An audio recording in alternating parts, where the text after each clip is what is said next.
Smart cities mission અન્વયે વડાપ્રધાનશ્રીની પ્રેરણાથી દેશભરમાં શરૂ થયેલા city investment to innovate, integrate અને સસ્ટેન કાર્યક્રમમાં પણ ગુજરાત આજે અગ્રેસર છે.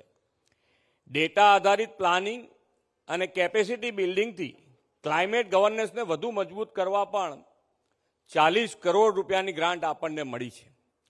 ક્લાઇમેટ ચેન્જ અને પર્યાવરણના પડકારોને પહોંચી વળવા આપણા નગરો મહાનગરોને ગ્રીન સ્પેસ, ગ્રીન ગ્રોથ અને ગ્રીન મોબિલિટી તથા સોલિડ વેસ્ટ મેનેજમેન્ટ અને સ્વચ્છતા સર્વેક્ષણમાં પણ લીડ લીધી છે. સર્ક્યુલર ઇકોનોમીનો વેગ આપવા 4R એટલે કે રિડ્યુસ, રીયુઝ, રીસાયકલ અને રિકવર પર ફોકસ કર્યું છે. આપણા 6 શહેરો સ્વચ્છ સર્વેક્ષણમાં નોંધપાત્ર પ્રગતિ કરી અને રાષ્ટ્રીય સ્તરે ગુજરાત 3જા સ્થાને પહોંચ્યું છે. આ લીગસીને આગળ વધારતા સોલિડ વેસ્ટ મેનેજમેન્ટમાં પણ આપણા બધા જ શહેરો હજુ લીડ લેવાની છે. સ્વચ્છ ભારત મિશન 2.0 અંતર્ગત લગભગ 95% પડતર કચરાઓનો નિકાલ કર્યો છે.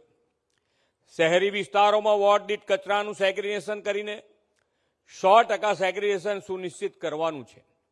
નગરપાલિકાના વીજ બિલમાં બચત થાય તે માટે ગ્રીન ક્લીન સોલાર એનર્જી વ્યાપક ઉપયોગ બધી જ નગરપાલિકામાં થાય તે જરૂરી છે. આપણે વેસ્ટ ટુ એનર્જીમાં 100 મેગાવોટ વીજળી મેળવવાનું લક્ષ્ય રાખ્યું છે. એ માટે પણ નગરપાલિકાઓ, મહાનગરપાલિકાઓ અત્યારથી જ આયોજન કરે તે ખૂબ જરૂરી છે. અત્યારે શહેરી વિસ્તારોમાં 14.9 મેગાવોટ ક્ષમતાના 120 સોલાર પ્રોજેક્ટથી પાવર જનરેશન શરૂ થઈ ગયું છે.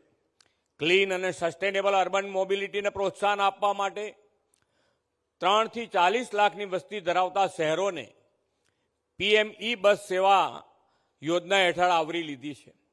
સાથોસાથ BRTS અને મેટ્રો રેલ સાથે મલ્ટી મોડલ ટ્રાન્સપોર્ટ વિકસાવ્યું છે.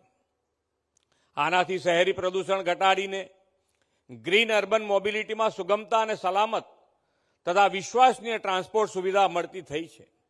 વડાપ્રધાન શ્રી મોદી સાહેબે 2070 સુધીમાં નેટ ઝીરોનું જે લક્ષ્ય આપ્યું છે તેમાં વર્ષે 1 લાખ ટન કાર્બન ડાયોક્સાઇડ ઘટાડીને ગતિ આપવા બસ સેવા મહત્વપૂર્ણ બનશે.